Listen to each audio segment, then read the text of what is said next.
Okay, we're back on the Alpine.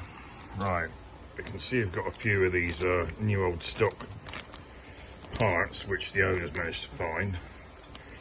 I do have a couple of contacts below, so if any Alpine owners out there need help, feel free to email me. So, hopefully, we can sort of take up a bit of this slack and just get it a bit better. So the first thing we want to do is just measure these, because the ends are different sizes on that new one, so you can't sort of copy it exactly. So we just try and measure the front to back distance between the centre to centre of the knuckles, slacken off these little lock nuts, and get the bits out. And you see that longer rod is just behind there. Right, I've just basically used these two forked tools, put them back in between that gap, and you sort of pop it off and it comes up halfway, and then it just drops off.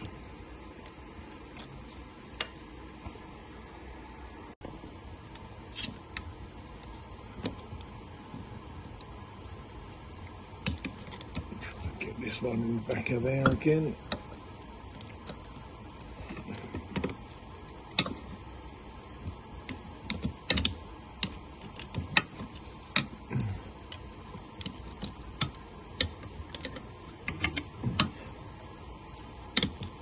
Like that.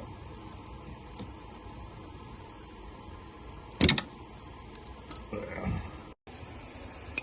Right. So we've got these ends are a bit longer. Just going to adjust this up, try and get it the same length, centre to centre. Okay, right. We've got this. This is as short as it will go.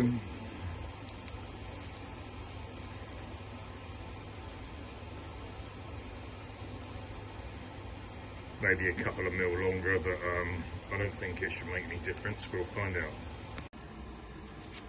Right, now you've got to get this little clip off the front. So you sort of lift that up and push it forward, and then this joint will pop off.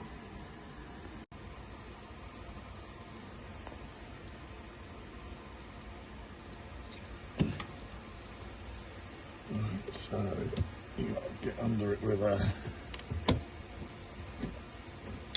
There we go. Didn't put up much of a path fight. Slide under it with a pick.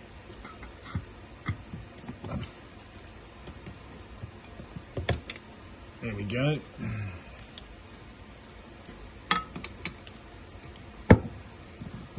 Didn't put up much of a fight, did it? So.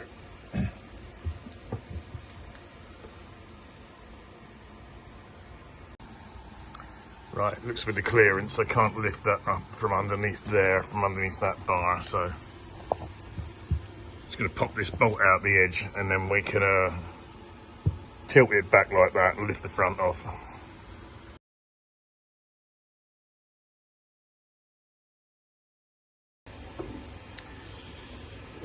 Right, I won't show you just taking the nut and bolt out, but basically you've got this little two-piece bush that goes through the end of there.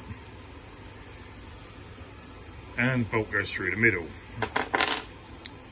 and this is what you're left with the other end. So you'll see that's all worn in there,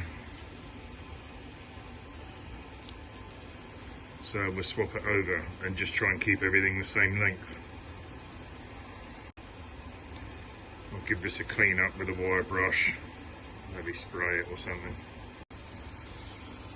Well, there you go. Just clean the grease off and a bit of surface rust and stuff, bits and pieces. So I'll just lightly sand that with something, a bit of sandpaper, and yeah, give it a quick coat of satin black. Right, you got the other one off same way. You just unclip it, and this one does look like it's pretty much in line. maybe a little bit shorter. Right, we'll adjust that up and then we'll put them all back on. So just clean off the little balls, take these little jackets off, give them a clean, put them back on there, put some grease on the top and then clip them back on. Right, so all I've done is just wipe a little bit of grease over it, just sort of rub it on and rub it off. You don't want to put grease in the cup or it will create like a hydraulic lock and you won't be able to squeeze it on. So just get a pair of pliers behind there, you know, pipe wrench, and pop it on. Right, just giving it a quick dress up, coat of paint. So we'll put this back on, put the little bush back in the end.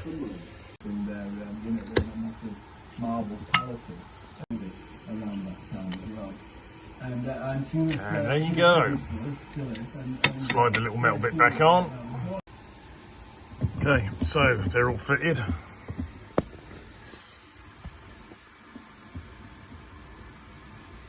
This bracket has a slight bit of play in the bracket that bolts it to the body. I did take it off, you can't do anything about that. But these are all much tighter. No play in the back of there. The back of that one in the back. So hopefully gear change should be a lot better.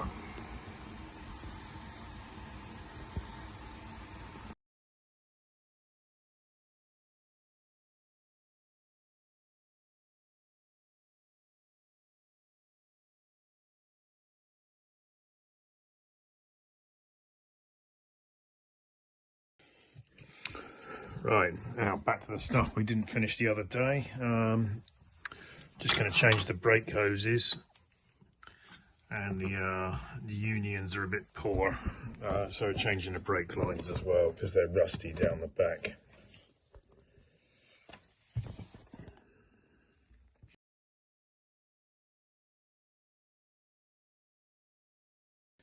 Yeah, small setback, so won't come out easier. So just drilling out the middle, only so far down, you don't want to get to the end of the hole. See, I've just chiseled the side of that away and you can see all the rust behind it. So if you get an old drill bit, you can cut it off at an angle and use this to try and get the sides out. Right, and you can slowly get these bits out. You chip off the edge. Right, I'll do this in something. You heat up the outside.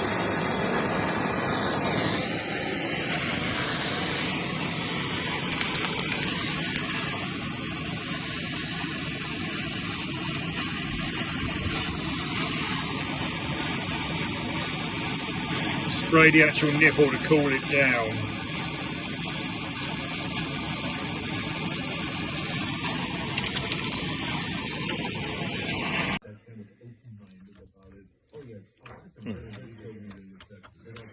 Actually opened up easier. Right, so I'm going to get this out to see how deep the hole is and how deep the pin is.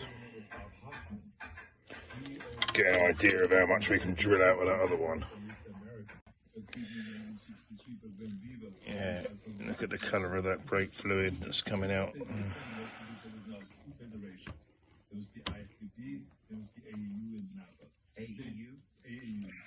Right, I'm hoping I haven't gone too deep in this, but you see, you just keep nibbling it away and get these more bits off the side.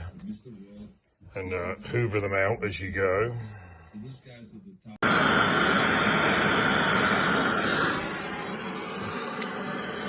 So it's just gone slightly off centre, but I've drilled most of the old one out. You can see the gap underneath. Just need to dig those little bits out of what's left.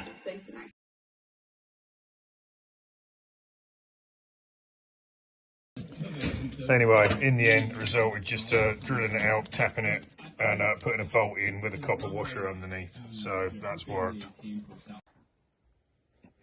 Got the new caliper on. Yeah, so it's one of those things. Yeah, it's a shame trying to drill it out, but not go through the bottom and get it out. It's not easy. Would have been easier. Let's say I should have taken it off first hand, but still. It is what it is. Let's see if I can get another caliper. Meanwhile, the lines have been done, so we'll put that back together. And one of the last jobs for me, it's like cut this side bit off through these captive nuts that are rusted in. Put some rib nuts in there or something, just to put that cover back on. Where is it? On the floor down there. So we're here with history running.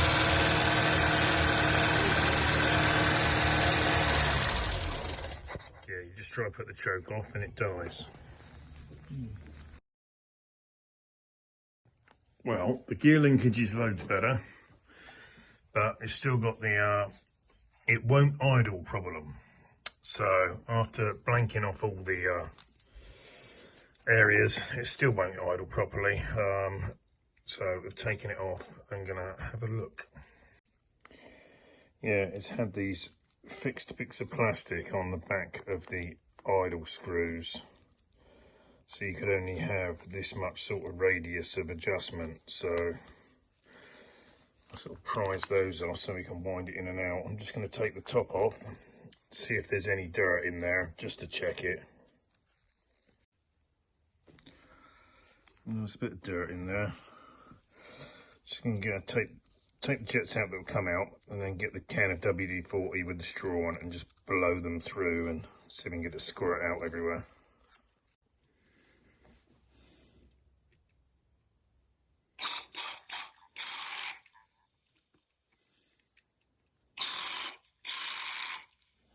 They're clear, so I'll try and go through it. Okay.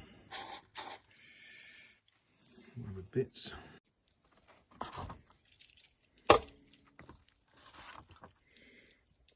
Right. This one was a little bit blocked.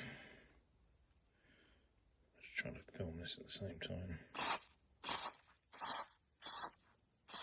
Right, you see halfway down it's squirting out sideways.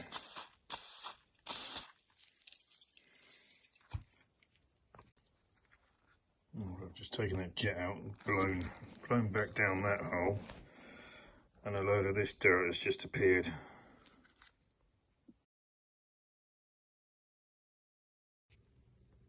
Right, I don't know if it'll come out, but on that left one you can sort of see that hole there is blocked.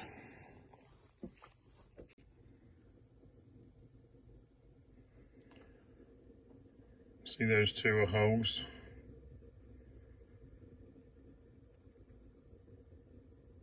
There's something in there.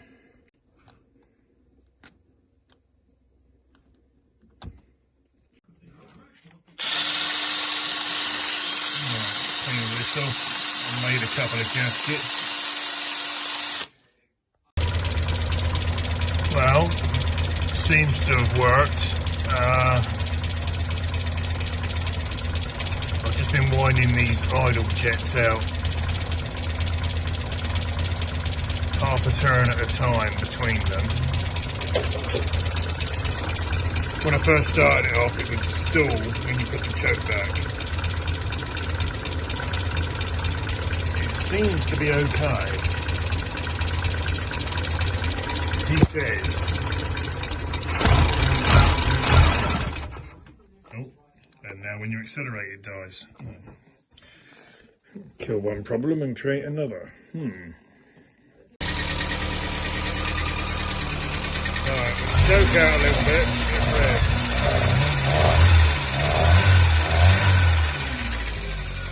But it's inside, so I'm going to warm it up a little bit and yeah, have a play with it tomorrow.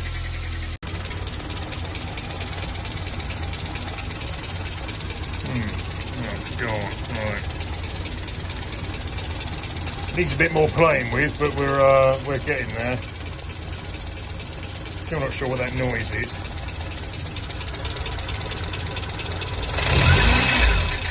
That noise sounds like a scrape, scrape, scrape. It might just be I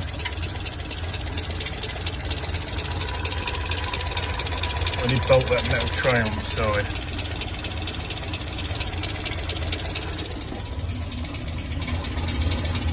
Under the arch, but Yeah, there's going to be this, there's a little joint there in the pipe, so I'll take that front bit off and put an inline filter in it. So now I'll have to look and see where it joins underneath the car and maybe just change it down there. Let's see.